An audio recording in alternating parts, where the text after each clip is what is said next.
9. Let me ask you guys, what do I have to look forward to? Well, you know what I mean. I'm coming up on my 30s. I'm coming up on my 30s. How is this going to improve at all going forward? I still look in the mirror and wonder if I'm ever going to lose this baby fat. But I can't believe it, 29 years old, I got thinking back to my 10th birthday. And I'll never forget this. My father sits me down and he says, "Hey, I want you to know how proud I am of you. You're already at double digits, you're turning into a young man right in front of my eyes." I was so happy. He says, "And you know what men do?" I say, "What, Dad? What do men do? I want to be a man just like you." Men mow the lawn. So there I am, 10 years old.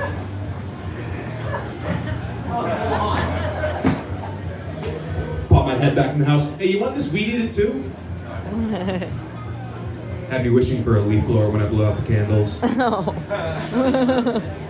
But next weekend, flying home, get to see some friends and family. Can't imagine spending my first 29th birthday anywhere else. Yeah.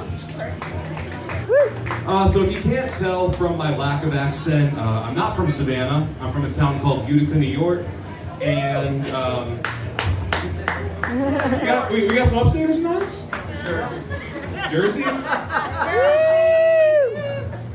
Y'all can keep the Jets. I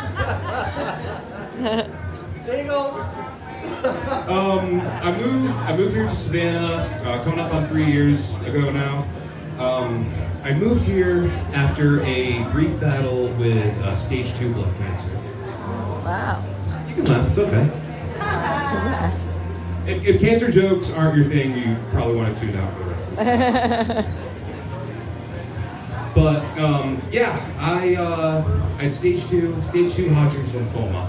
I started getting sick halfway through my senior year of college and pretended like I was fine for 2 months just to get through finals and midterms. Don't get me wrong, I tried to go to the doctor. Each time I did though, I got something along the lines of, "You seem pretty stressed, kid." "Yes, sir. I believe I'm dying. That's why I came to you today."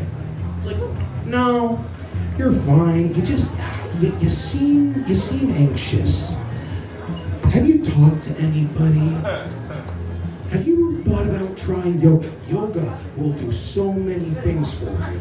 I was like, "Okay, yeah, but what about the bulging lump on my neck and the same one in my armpit and the night sweats and the excessive fatigue and the vision issues that are growing worse day by day?"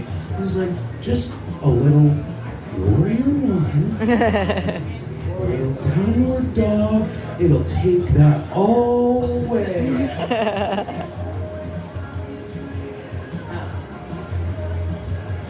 Couldn't believe it. So, I started getting sick in November. I was not officially diagnosed until January. 2 whole months. Now, you never forget the moment when you're told that you have cancer. You especially never forget the first conversation you have after you get told you have cancer. And I had that conversation with my mom. And I said, "Mom, we're gonna get through this." She said, "Stephen, I'm so sorry. This wasn't supposed to happen." I said, "Mom, you can't say that. We're gonna be okay." She's like, "No, Stephen, this wasn't supposed to happen to you." I'm like, "Mom, this is just a bump in the road. A cross to bear, an obstacle we will overcome, but we're gonna get through it." And she said, "No, Stephen, this wasn't supposed to happen to you." "All right, Mom, then who? Who the fuck was supposed to get cancer?" She said, "No, you don't get it. You were breastfed. Breastfed babies don't get cancer." I'm not a doctor, but I don't think that science is 100%. But I want to ask, do we have any 90s moms in the room? 90s moms? Was that something that was widely believed? 90s mom? Did you believe that if you breastfed your kid, they were going to grow up to be just perfect and impervious to anything? You didn't breastfeed? Bad mom. But I feel like if that was the thought, you could kind of get on your kid for anything.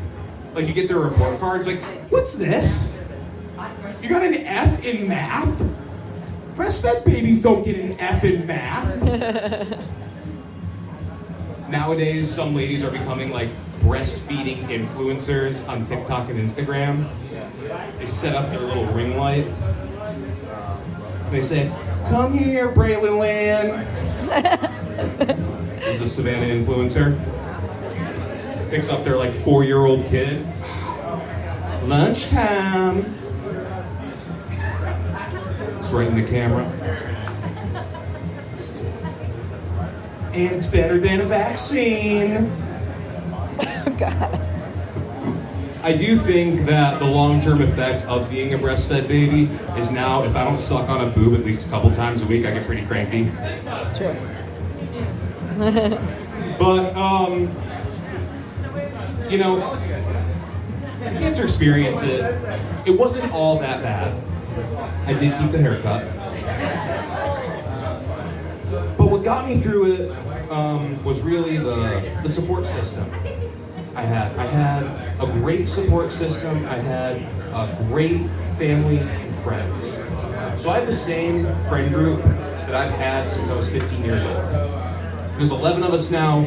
We're all over the country, and we're still as close as we've ever been. We also range from owning homes and having kids all the way to still sleeping in a bunk bed with our little brother.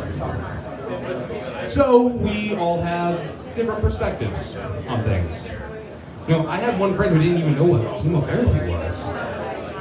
But you know, still through the process, on the good weeks, I went out, had a good time with my friends. It was fine.